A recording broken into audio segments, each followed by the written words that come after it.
할렐루야. 큰 은혜 주실 줄 믿습니다. 제가 서울에 있는 신현교회에서 부교육자 생활을 할 때 어느 날 장로님 아들이 청계산 기도원을 한밤중에 찾아가다가 길을 잃고 비가 주룩주룩 내리는 그 어두운 밤에 밤새도록 산속을 헤매다가 그 다음날 이제 찾게 됐는데 그 후에 병이 들어서 죽는 사건이 있었습니다. 왜 그렇게도 건강하던 고등학교 1학년 학생이 키도 아주 크고 몸도 튼튼하고 건장한 그런 학생이었는데 어떻게 하룻밤 그렇게 고생했다고 죽을 수가 있을까? 여러 가지 생각을 해 보았습니다마는 캄캄한 밤에 길을 잃고 산속에서 헤맬 때 두려움이 너무 커서 아마 간이 콩할 만하게 오그라들어서 죽지 않았나 그런 생각을 해 보았습니다. 밤이 아니더라도 대낮에도 깊은 산속에서는 참 길을 잃기가 쉽습니다. 그러나 높은 산에 올라가서 사방을 둘러보면 깊은 산속에도 길이 있음을 알 수가 있습니다. 내가 지금까지 올라온 길이 내가 이 길로 왔구나. 내가 지금까지 올라온 길도 알 수가 있고 내려갈 때는 여리로 내려가면 되겠구나. 자기 자신이 내려갈 길도 위에서 밑을 내려다보면 길을 잘 찾을 수가 있습니다. 오늘날 우리가 살고 있는 이 세상은 너무나도 상황이 급변하는 그런 세상이기 때문에 하루하루 우리가 살아갈 때 또 오늘은 무슨 일이 있을까? 내일은 또 어떻게 변할까? 우리가 예측을 도무지 할 수가 없습니다. 남과 북이 점점 화해 분위기로 무르익더니 모든 것이 잘 되리라고 생각을 했는데 갑자기 북한이 핵무기를 보유하고 있고 이 보유하고 있는 핵무기 외에도 또 핵무기를 만들기 위해서 추진하고 있다고 하는 이 사실이 밝혀짐으로써 갑자기 화해 분위기가 냉전 분위기로 바뀌게 되었습니다. 그동안 북한을 돕던 많은 나라들이 또 손을 떼게 되면 금년 겨울에 굶어 죽을 사람이 얼마나 많을지. 핵연화 전쟁이 일어나면 이 땅이 어떻게 될지, 얼마나 많은 사람이 죽고 얼마나 무서운 일이 일어날지 우리가 별별 걱정을 다 해보게 됩니다. 그러나 우리 예수 믿는 사람들은 하나님의 말씀인 성경을 가지고 있습니다. 이 성경에 보면 세계 역사가 지금까지 어떻게 진행되어 왔고 앞으로도 어떻게 진행되어 갈 것을 성경은 자세하게 정확하게 기록을 하고 있습니다. 마치 높은 산에 올라가면 올라오는 길, 내려가는 길을 환하게 내려다보고 안심하고 길을 갈 수 있는 것처럼 우리가 성경을 읽어보면 인류 역사가 이렇게 지금까지 지나왔구나. 또 앞으로 이 세상이 이렇게 되겠구나. 우리는 영원한 미래까지 성경을 통해서 미리 알고 살 수가 있는 것입니다. 하나님의 아들이신 예수님이 사람의 몸을 입고 이 세상에 오신 것은 2000년 전입니다. 금년이 2002년, 오늘이 10월이죠. 이것은 예수님이 이 세상에 오신 그날을 표준으로 해서 이 연대를 계산한 것입니다. 예수님이 오시기 전 몇 년, BC 몇 년, Before Christ, 주전 몇 년, 그 다음에 주후 몇 년, Anno Domini, 주후라는 뜻입니다. 라틴어로. 주님 이후에 몇 년, 금년은 주후 2002년. 이렇게 예수님이 오신 날을 표준해서 연대를 말을 하고 있습니다. 아담 때부터 예수님이 이 세상에 오신 때까지 그 기간을 구약시대라고 말하고요. 예수님이 오신 2000년 전부터 다시 오시는 그날, 다시 재림하시는 그날까지 사이를 신약시대라고 그렇게 구분을 합니다. 예수님이 다시 오시면 이 세상 역사는 이제 그것으로 끝이 납니다. 예수님이 다시 오시면 심판주로 오시기 때문에, 만왕의 왕으로 오시기 때문에 이 세상을 심판하심으로 이 세상 역사는 끝이 나고, 이 땅에 그리스도의 나라가 세워져서 예수님이 만왕의 왕으로서 영원히 다스리시는 그런 새 시대가 이 땅에 이루어지는 것입니다. 성경에 보면 예수님이 오시면 그 나라가 천년왕국이라 그랬어요. 1000년 동안. 그런데 그 1000년이 차면 그동안 이 세상에 태어나서 살았던 모든 사람들이 하나님 앞에 설 날이 옵니다. 하나님 보좌에는 두 가지 책이 있는데 하나는 생명책입니다.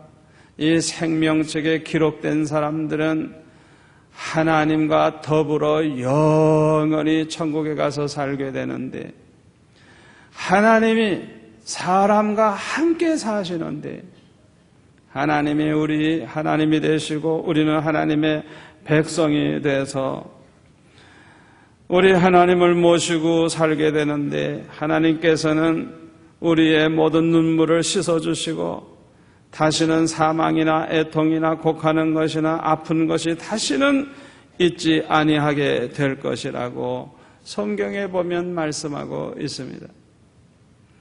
그러나 이 생명책에 기록되지 아니한 사람들은 또 다른 책이 하나 있는데, 그것은 그 사람이 평생 세상에서 사는 동안에 범한 모든 죄가 다 기록이 되어 있는 책인데, 자기가 행한 죄로 말미암아 영원한 지옥 불못에 들어가서 영원히 고통을 당하게 되는 것입니다. 그런데 예수님이 다시 오실 때가 되면 예수님이 오실 때가 되었음을 보여주는 말세의 징조가 나타난다고 마태복음 24장에 보면 예수님이 말씀하셨어요. 예수님께서 말씀하시기를 예루살렘 성전이 무너져서 돌 하나도 돌 위에 남지 않고 다 무너질 날이 올 것이라고. 그때 제자들은 충격을 받고, 아니 도대체 주님이 다시 오시고 이 세상이 끝나는 그날에 어떤 징조가 있겠습니까? 그렇게 물었을 때 예수님은 중요한 세 가지 증거를 주셨어요. 첫째로는 그리스도가 여기 있다 저기 있다 이런 거짓 선지자들이 많이 나타날 것이고, 표적과 기사를 보여주어 가지고 할 수만 있으면 택함 받은 백성들도 미혹할 수만 있으면 미혹하려고 하는 아주 극성스럽게 그렇게 거짓 선지자들이 발악을 하는 그런 징조가 있을 것이라고. 그리고 또 하나는 난리가 일어나고 전쟁이 일어나고 민족이 민족을, 나라가 나라를 향하여 전쟁이 일어나고 처처에 기근과 지진이 있고 큰 환난과 재난이 있을 것이다. 세 번째로는 우리 예수 믿는 사람들에게 핍박이 일어날 것이라고. 우리 주님께서 이 말세의 징조를 그렇게 말씀해 주셨습니다. 그런 가운데서도 복음은 땅끝까지 전파되고 복음이 모든 민족에게 증거되기 위해서 이 세상에 전파된 후에 우리 주님은 오실 것이라고 말씀을 하셨습니다. 특히 예수님이 재림하시기 직전에는 큰 환란이 있는데 마태복음 24장 21절에 보니까 창세 이후로 지금까지 그런 환란이 없었다. 이후에도 그렇게 큰 환란은 또다시 두 번 다시 없는 그런 큰 환란이 있는데 하나님께서 그 환란의 기간을 이렇게 감축시켜 주지 아니하면 구원받을 사람이 하나도 없다. 그래서 택하신 백성들을 위해서 그날들을 감해 주시겠다. 예수님은 말씀을 하셨습니다. 예수님이 이렇게 재림하시기 직전에 이 땅에 있을 이 큰 환난은 한마디로 말해서 이 세상에 대한 하나님의 심판입니다. 요한계시록 9장에 보니까요, 그날에 얼마나 고통이 심한지 너무너무 괴로워서 사람들이 다 죽기를 바라는데 죽음이 자꾸 피해서 죽지를 못하고 그 고통을 다 당하게 된다 그랬어요. 그리고 요한계시록 9장 18절에 보면은 불과 연기와 유황을 인하여 사람의 3분의 1이 죽으리라. 아마 이것은 원자 핵폭탄을 인해서 이렇게 죽지 않겠나 그런 생각이 듭니다.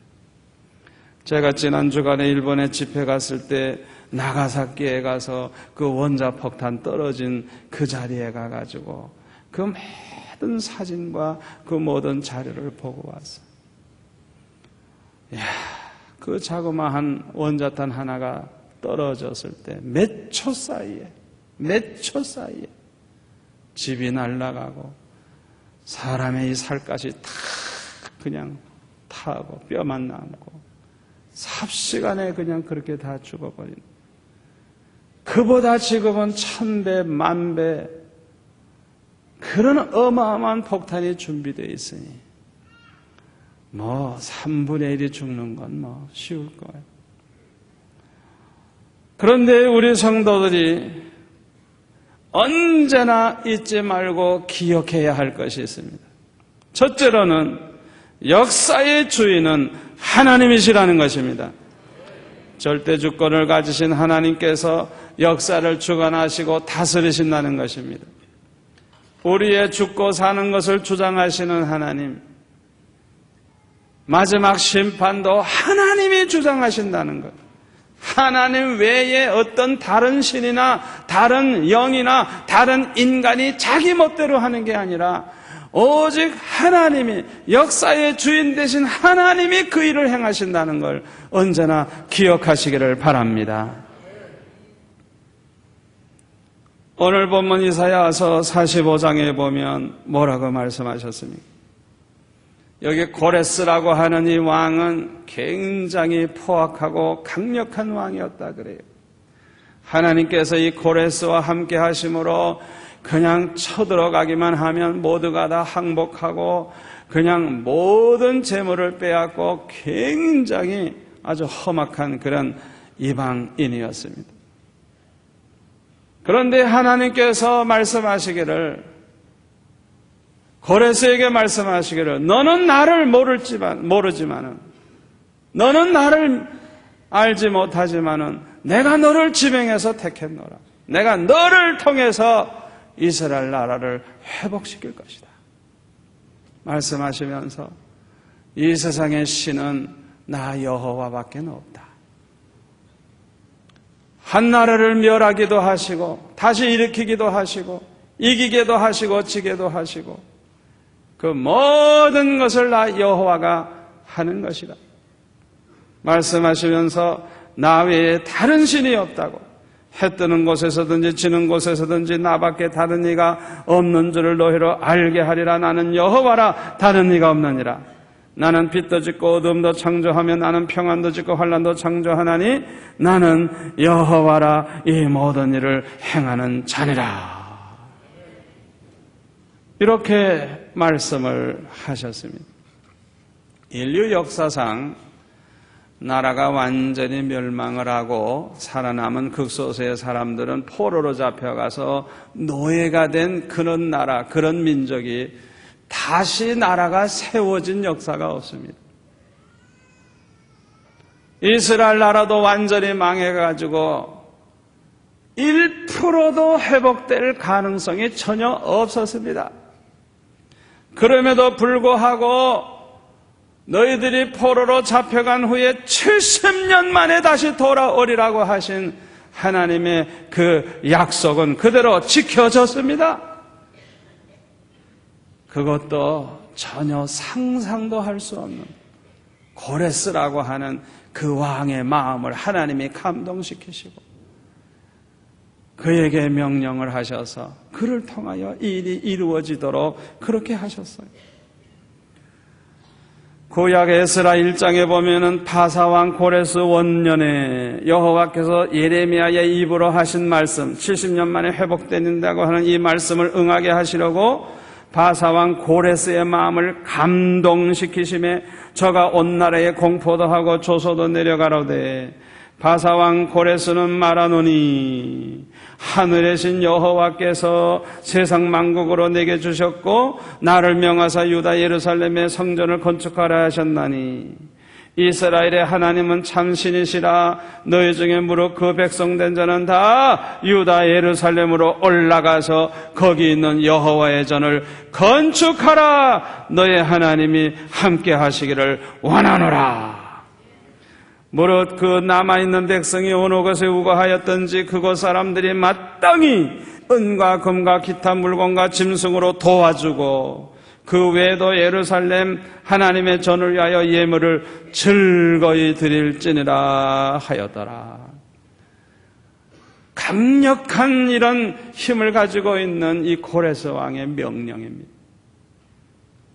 그래서 이 명령에 의해서 예루살렘 성전이 다시 재건되는 역사가 일어나고 그뿐만 아니라 느부갓네살 왕이 옛날에 예루살렘 성전에 있던 거 금은보화, 금그릇, 은그릇 다 뺏어갔었는데 그걸 다 가지고 가랍니다. 그래서 완전히 회복이 되고 이스라엘 나라가 다시 서게 되는 것입니다. 저는 이 사건을 볼 때 고레스의 마음을 움직여서 이렇게 이스라엘 나라를 회복시키신 하나님이 김정일 마음 감동시키면 북한 땅에 갑자기 예수 믿는 역사가 얼마든지 일어나겠구나. 아멘. 절대 주권을 가지신 하나님이 이 역사를 주관하고 계시기 때문에 하나님이 하시고자 하시면 못할 일이 없는 줄로 믿습니다. 요한계시록에 보면요, 이 세상을 심판하시는 일을 예수님이 하신다는 걸 알 수가 있습니다. 하나님 아버지께서 예수님에게 하늘과 땅의 모든 권세를 다 주셨기 때문에 예수님 십자가 지시고 사흘 만에 부활하신 이후에는 모든 권세가 주님의 손에 있기 때문에 마지막 심판도 주님이 하신다는 걸 알 수가 있어요.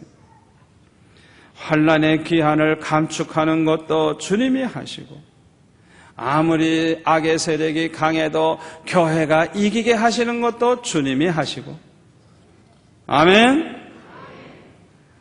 여러분 주님 앞에 어떤 세력도 당할 자가 없는 줄 믿으시기를 바랍니다. 우리 예수 믿는 사람들은 미래를 걱정할 필요가 없습니다. 왜냐하면 만왕의 왕 대신 만주의 주가 되시는 주님이 함께 하실 것이기 때문에 그렇습니다. 마태복음 맨 마지막에 보면 볼지어다 내가 세상 끝날까지 너희와 항상 함께 있으리라. 예수님께서 우리 성도들에게 약속하신 말씀입니다. 세상 끝날까지 너희와 항상 함께 있으리라. 여러분이 진실로 예수님을 믿고 예수님을 영접한 하나님의 자녀라면 언제나 예수님이 함께 하신다는 이 약속의 말씀을 언제나 믿고 언제나 담대한 마음으로 살아가시기를 바랍니다. 우리 주님께서는 마태복음 10장에 보면 이렇게 말씀하고 있습니다. 몸은 죽여도 영혼은 죽이지 못하는 그런 사람을 두려워하지 말고 오직 몸과 영혼을 능히 지옥에 멸하시는 하나님을 두려워하라고. 참새 한 마리 떨어지는 것도 하나님 허락 없이는 절대 떨어지는 법이 없다. 너희들 이 머리카락도 하나님이 다 세고 계시는데 하나님이 허락지 아니하면 머리카락 하나 상하게 할 자가 없다. 주님께서 특별히 택하셔서 순교의 반열에 세우고자 하는 사람은 죽임을 당할 거예요. 그러나 하나님이 허락지 아니하시면 아무도 우리 머리카락 하나도 상하게 할 수 없다는 걸 믿으시기를 바랍니다. 두 번째로 기억해야 될 것은 내 힘으로 구원 얻는 것이 아니라는 것입니다. 여러분 중에는 아이고 이렇게 큰 환난이 있고 핍박이 있으면 아이고 내가 어떻게 그때 예수를 믿지? 아이고 그냥 겁이 나는 분이 있을 거예요. 다 도망가지 않을까? 다 예수 안 믿는다고 하지 않을까? 아이고 그러면 나도 그렇게 될지 모르는데 아마 그런 염려하시는 분이 있을지 몰라요. 여러분 잘 들으세요. 내 힘으로 구원받는 게 아닙니다. 에베소서 1장에 보면요. 하나님께서 창세전에 우리를 택하시고 이 택한 백성을 위하여 독생자 보내주셔서 십자가에 못 박혀 죽게 하시고 이 택한 백성들이 예수 믿도록 성령을 우리에게 보내주셔서 성령으로 말미암아 예수 믿고 성령으로 말미암아 신앙을 지키고 성령으로 말미암아 이제 구원받아 천국에 간다는 것을 말씀하고 있어요. 아예 시작부터 끝까지 하나님이 하시는 겁니다. 내 힘으로 예수 믿고 내 힘으로 이렇게 교회 나오고 내 힘으로 신앙생활하는 게 아닙니다. 아멘. 그래서 요한복음 6장 37절에 보면 예수님이 말씀하시기를 아버지께서 내게 주시는 자는 다 내게로 올 것이요 내게 오는 자는 내가 결코 내어 쫓지 아니하리라. 내게 주신 자 중에 내가 하나도 잃어버리지 아니하고 마지막 날에 다시 살리리라. 나를 보내신 아버지께서 이끌지 아니하면 아무라도 내게 올 수 없으니 오는 그를 내가 마지막 날에 다시 살리리라. 우리 예수님이 말씀하셨어요. 여러분이 이 자리에 나온 거 여러분이 스스로 나오게 된 게 아니고 사실은 창세전에 여러분을 택하신 하나님 아버지께서 여러분들을 이끌어 주셨다는 거예요. 아멘. 이 자리에 나오게 되는 것도 다 하나님이 하시는 것이고 예수 믿게 되는 것도 성령의 역사고 마지막 환난의 때 이기게 하시는 것도 다 주님이 하시는 것이기 때문에 우리는 구원 문제에 대해서는 걱정할 필요가 없는 줄 믿습니다. 세 번째로 기억해야 될 것은 마지막 심판으로 오는 이 큰 환난은 이 세상의 종말을 가져오게 되지만은 우리 성도들에게는 축복이 된다는 걸 기억하시기를 바랍니다. 여러분, 이 마지막 큰 환난은 우리 성도들을 아주 정결케 만들어줍니다. 지금 이렇게 편안하니까 농땡이 치는 사람도 있지만 큰 환난의 때는요, 정신 바짝 차리고 회개하고 그래서 아주 그냥 목욕을 하는 것처럼 아주 정결케 되는 그런 역사가 일어나요. 두 번째로는 이 큰 환난을 인하여 우리 성도들의 믿음이 더욱더 견고해집니다. 마치 불을 통과한 금은 정금이 되는 것처럼 이 환난의 때에는 우리 성도들의 신앙이 아주 정금과 같은 신앙이 되는데 한마디로 말해서 목숨 걸고 예수 믿는 다니엘과 같은 신앙, 사드락과 메삭과 아벳느고와 같은 신앙, 그런 신앙의 사람이 되는 것입니다. 세 번째로는 상 받을 기회가 됩니다. 이렇게 큰 환난의 때에 오늘 죽을지도 모른다 생각하면 여러분들이 힘쓸 일이 뭘 거예요? 내 가족, 내 친척, 내 이웃들 어떻게 해서라도 한 사람이라도 더 구원하자. 오늘 죽을지도 모르는데 그냥 마지막 죽기 전에 한 사람이라도 더 구원하려고 하는 그런 열심으로 충성하게 되니 하나님 앞에 가서 멸류관 받고 상 받게 되는 것입니다. 그래서 이 큰 환난의 때는 바로 많은 영혼을 구원하는 그런 아주 상 받을 기회가 되는 것입니다. 요한계시록 2장 26절에 보니까 이기는 자와 끝까지 내 일을 지키는 그에게 만국을 다스리는 권세를 주리니 그가 철장을 가지고 저희를 다스려 질그릇 깨트리는 것 같이 하리니 나도 내 아버지께 받은 것이 그러하니라. 주님이 말씀하셨어요. 또 3장 21절에 보니까 이기는 그에게는 내가 내 보좌에 함께 앉게 하여 주기를 내가 이기고 아버지 보좌에 함께 앉은 것과 같이 하리라.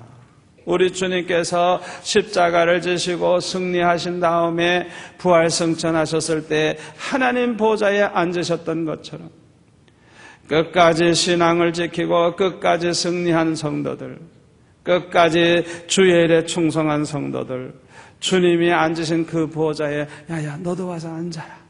주님이 앉으신 그 보좌에 앉게 해주시겠다.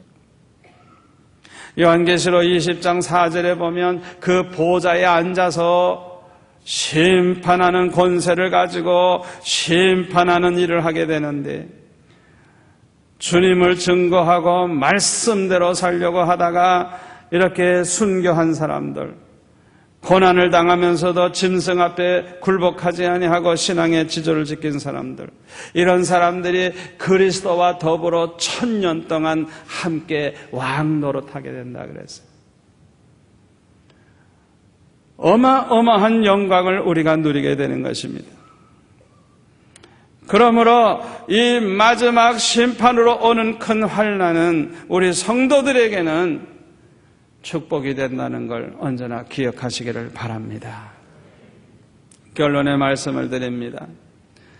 루마니아가 공산국가였을 때 기독교를 굉장히 핍박을 했습니다. 그때 범블런트라고 하는 목사님을 붙잡아가지고 14년